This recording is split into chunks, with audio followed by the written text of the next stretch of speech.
गणराज विद्या सुखदाता धन्य तुम्हारो दर्शन मेरा मन रमता जय देव भाववत से कोई शरणागत आवे सन्नत संपद सब ही भरपूर पावे ऐसे तुम महाराज मोको अति भावे गोसावी नंदन विशद गुण गावे जय देव जय श्री गणराज विद्या सुखदाता धन्य तुम्हारो दर्शन मेरा मन रमता जय देव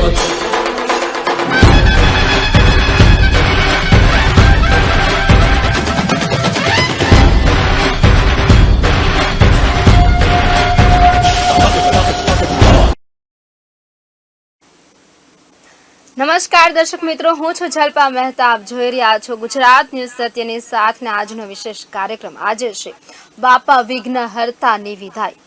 10 દિવસ સુધી ગણેશજી ભગવાન શ્રી ગણેશ જે છે તે પૃથ્વી પર આવે છે માનવામાં આવે છે. 10 દિવસ સુધી પૂર્ણ શ્રદ્ધાથી ભક્તો દ્વારા પૂજા અર્ચના કરવામાં આવે છે. વિવિધ પ્રકારના આયોજનો કરવામાં આવતા હોય છે.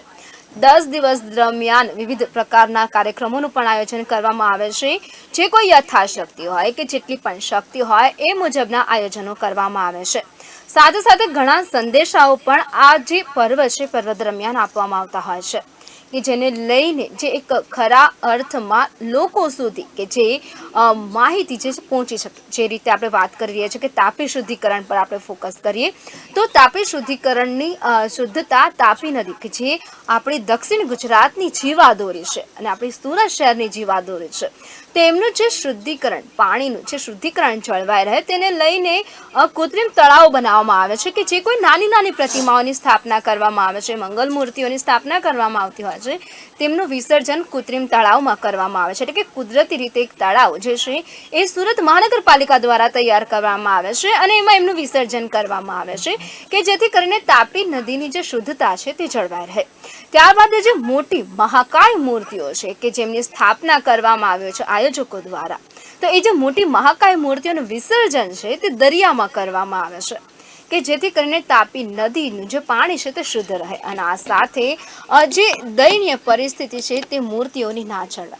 અને એક ખાસ ગુજરાત ન્યૂઝ જીટીપીએલ દ્વારા આપને અપીલ પણ કરવામાં આવી રહી છે કે આજે વિઘ્નહર્તા ગણેશજીને જે રીતે વિદાય આપવામાં છે તો તમે જેટલી શ્રદ્ધાથી જેટલી ઉમંગથી તમે બાપાની મૂર્તિ લાવો છો, જ્યારે તમે એમની મૂર્તિની ડિઝાઇન પસંદ કરશો ત્યારે પણ તમારી અંદર એક હોશ હોય છે, એક ભાવ હોય છે.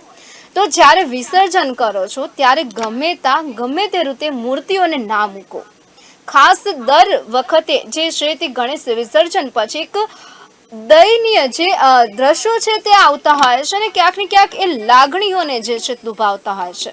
એટલે ખાસ અપીલ એ પણ કરવામાં આવે છે કે મૂર્તિઓનું વિસર્જન કૃત્રિમ જે તળાવ બનાવવામાં આવ્યા છે એમાં કરવામાં આવે. ત્યારબાદ મહાકાય મૂર્તિઓનું જે વિસર્જન જે દરિયામાં કરવા માટે જે નક્કી કરવામાં આવ્યું છે કે જે રીતે તંત્ર દ્વારા સૂચનાઓ આપવામાં આવે છે એ સૂચનાઓનું પાલન કરીએ.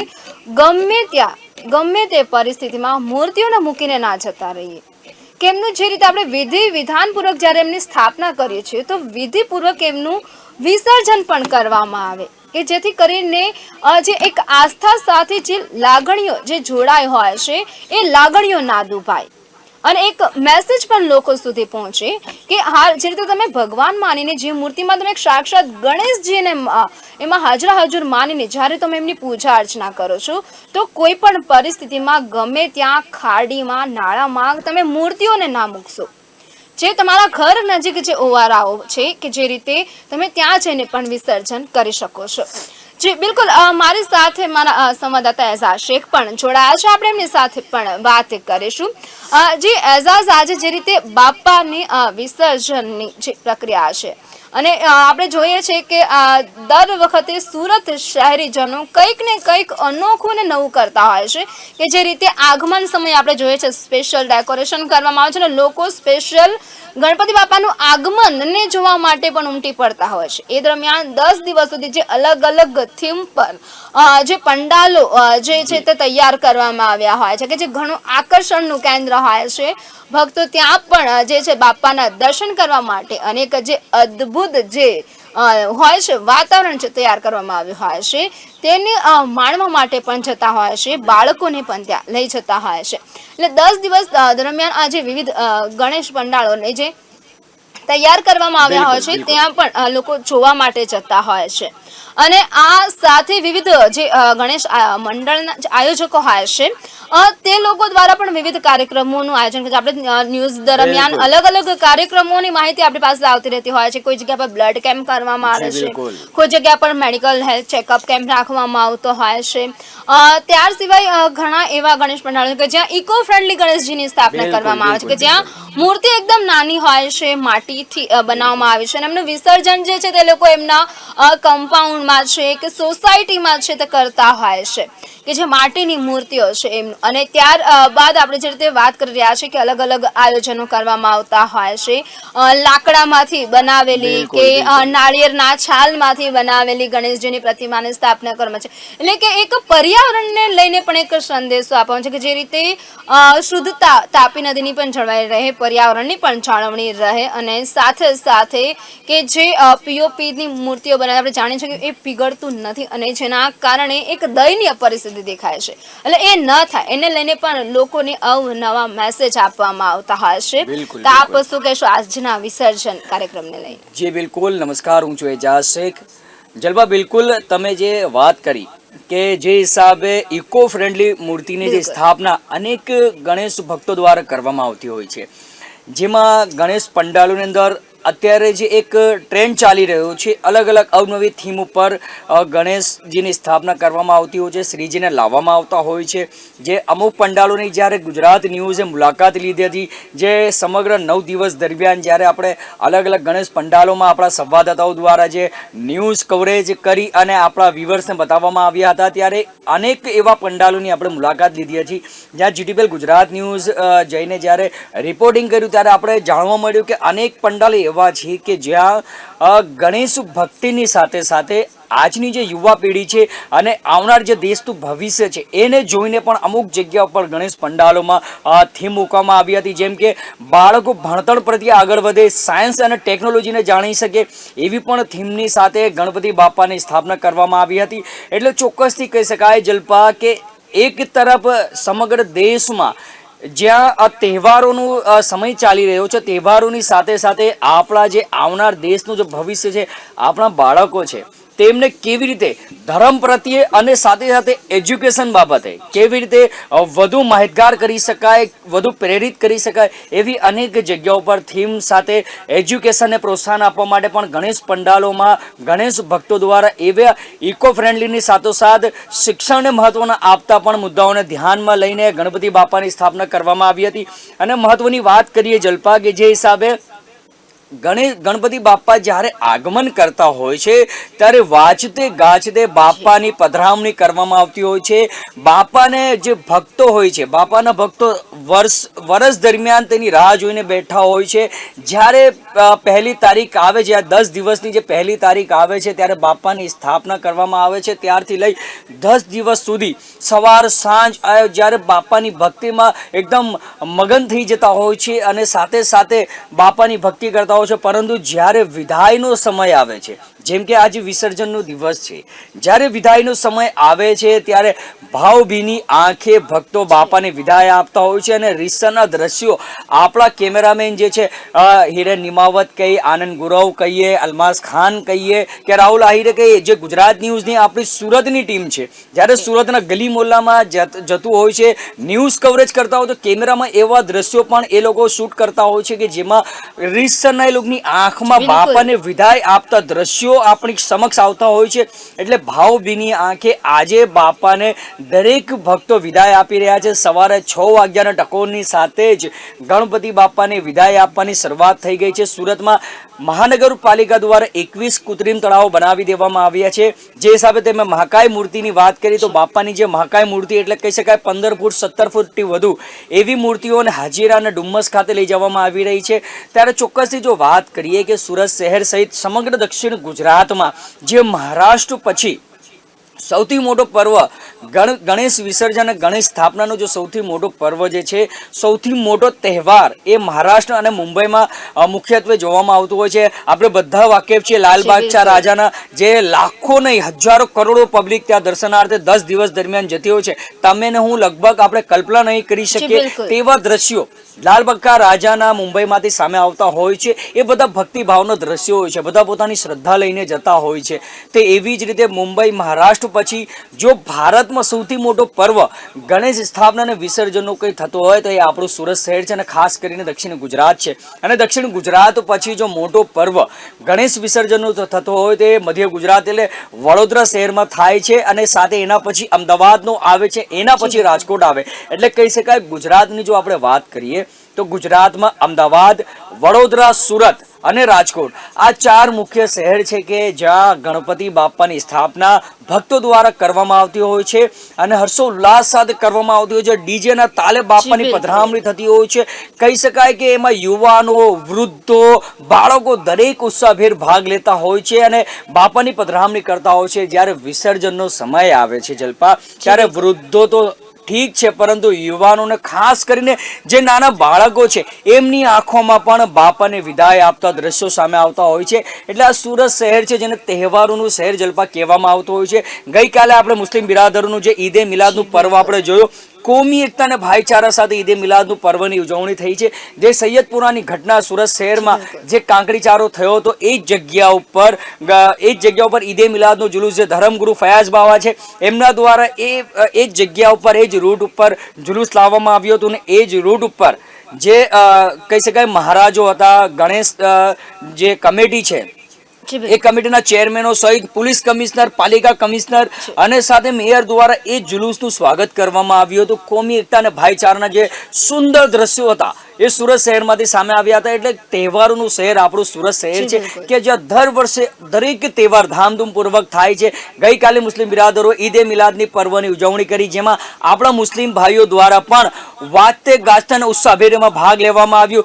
દરેક શહેરના દરેક જગ્યા ઉપર હિન્દુ ભાઈઓ દ્વારા જુલુસનું સ્વાગત કરવામાં આવ્યું હતું. સાથે આજે વિસર્જનની જે પ્રક્રિયા ચાલી રહી છે, વિસર્જનની પ્રક્રિયા વખતે જ્યારે ગણપતિ બાપાની મૂર્તિ એ મુસ્લિમ વિસ્તારમાંથી જઈ રહી છે, ત્યાં મુસ્લિમો દ્વારા સ્વાગત કરવામાં આવી રહ્યો છે. પાણીની પરબ મૂકવામાં આવી છે, સાથે સાથે ઠંડા પીણાની વ્યવસ્થા કરવામાં આવી છે. એટલે સુરત શહેર જલ્પા જે તહેવારોનું શહેર છે, સાથે સાથે આ તહેવારોના શહેરમાં બે કોમ હર્ષો ઉલ્લાસ સાથે દરેક તહેવારની ઉજવણી કરે છે. આપણે અનેક કહી શકાય કે જે રીતે કાલે ઈદે મિલાદનો જે જુલુસ એ જ વિસ્તારમાંથી નીકળ્યો કે જ્યાં કાકરી ચાળો થયો હતો, અને આજે ગણેશ વિસર્જનનો કાર્યક્રમ છે, અને એ જ વિસ્તારમાં બંને ધર્મના લોકો એક સાથે મળીને જે છે તે બંને પર્વની ઉજવણી કરી રહ્યા છે. એટલે ખરેખર જે અસામાજિક તત્વો કે જે બે ધર્મ વચ્ચે લડાવવા માંગતા હતા એને આ મુંહતોડ જવાબ છે સુરતની જનતાનો, કે કોઈ પણ કાકરી ચાળો કરે કે કંઈ પણ કરે, પરંતુ સુરતની જનતાની વચ્ચે ધર્મને લઈને જે એક કોમી એકતા છે એ પહેલા પણ નહોતી તૂટી,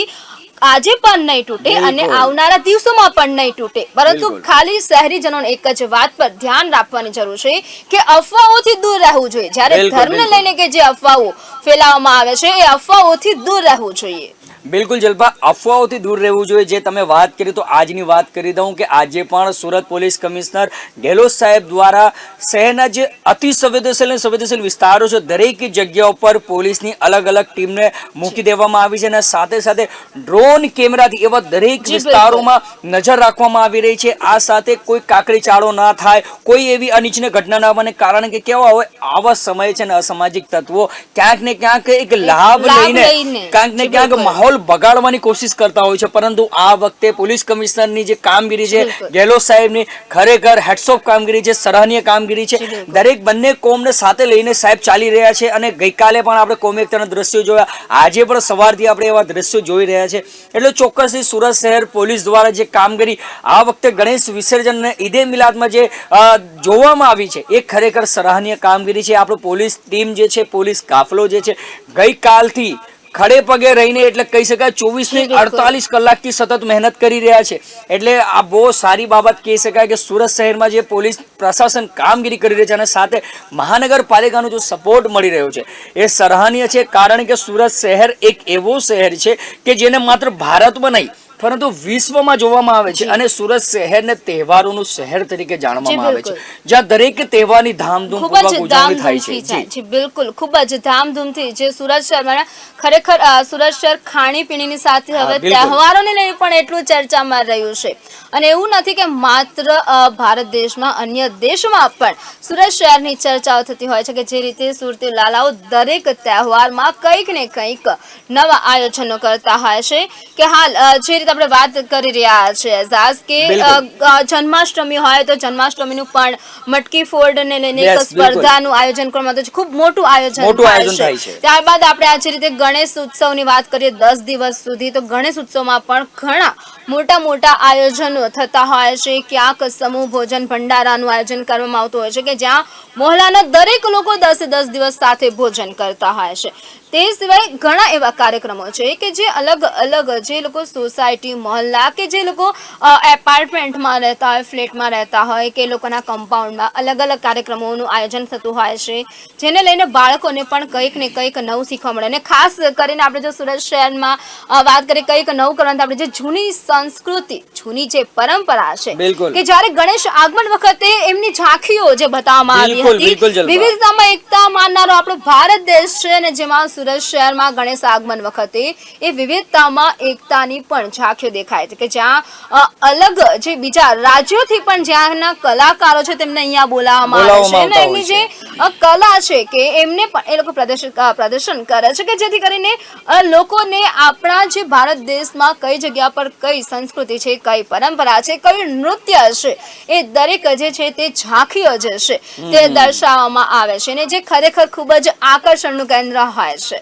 બિલકુલ જી બિલકુલ જલ્પા, જે હિસાબે ચોક્કસ તમે વાત કરી કે અમુક તહેવારોની અંદર આપણે કલાકારોને બોલાવતા હોય છે, ફિલ્મી સિતારોને બોલાવતા હોય છે. આ એક કહી શકાય કે એવું ટ્રેન્ડ આપણા શહેરમાં ચાલે છે કે જેના અંદર લોકો એક કહી શકાય કે તહેવારોની સાથે સાથે ભક્તિભાવની સાથે પોતાનું મનોરંજન પણ કરી રહ્યા છે અને સાથે એ સારી બાબત છે કે આપણા સુરત શહેરમાં આવી અદ્ભુત પ્રવૃત્તિઓ થાય છે. આપણું સુરત શહેર જે તહેવારોનું શહેર છે, જ્યાં આપણે દ્રશ્યોમાં જોઈ રહ્યા છે કે સવારે 6 વાગ્યાથી ગણપતિ બાપ્પાની વિસર્જનની પ્રક્રિયા શરૂ કરી દેવામાં આવી છે. જે આપણે દ્રશ્યોમાં જોઈ રહ્યા છે, ટ્રેક્ટર ઉપર બાપાને લઈ જવામાં આવી રહ્યા છે. આવી મહાકાય મૂર્તિઓને હાજીરા ડુમ્મસ ખાતે લઈ જવામાં આવી રહ્યા છે, કારણ કે મોટી મૂર્તિઓ છે એ નદીમાં વિસર્જિત નહીં કરી શકીએ, કારણ કે આપણને નદીઓને પણ બચાવવાની છે. એટલા માટે પીઓપીની જે મોટી મૂર્તિઓ છે તેને હાજીરા અને ડુમ્મસના ઓવારે લઈ જવામાં આવી રહી છે. જ્યારે નાની મૂર્તિઓ જે સુરત મહાનગરપાલિકા દ્વારા શહેરમાં 21 કૃત્રિમ તળાવો બનાવવામાં આવ્યા છે, એવા તળાવોની અંદર નાની મૂર્તિનું વિસર્જન કરવામાં આવી રહ્યું છે અને સાથે સાથે ઇકો ફ્રેન્ડલી મૂર્તિ, જે માટીની મૂર્તિ, જે માટીના ગણપતિ બાપ્પા સ્થાપના કરવામાં આવ્યા હતા, એ મૂર્તિઓને પણ અહીંયા સુરત શહેરમાં પાલિકા દ્વારા બનાવેલા 21 કૃત્રિમ તળાવોની અંદર વિસર્જન કરવામાં આવી રહ્યા છે. અને દ્રશ્યોમાં આપણે જોઈ રહ્યા છે ગણપતિ બાપ્પા મોરિયાના નાદ સાથે ભક્તો દ્વારા આરતી પણ કરવામાં આવી રહી છે અને બાપાને ભાવભીની વિદાય આપવામાં આવી રહી છે.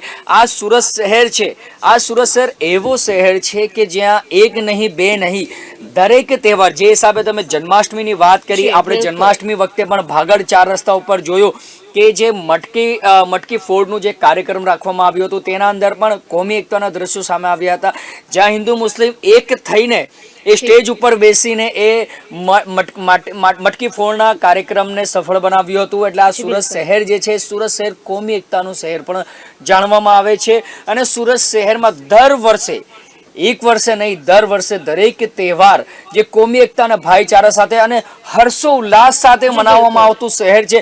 જે પછી સુરત શહેરના દરેક વિસ્તારને તમે આવરી લો, વરાછા હોય, કતારગામ હોય, પાંડેસરા હોય, ડિંડોલી હોય, નાનપુરા હોય,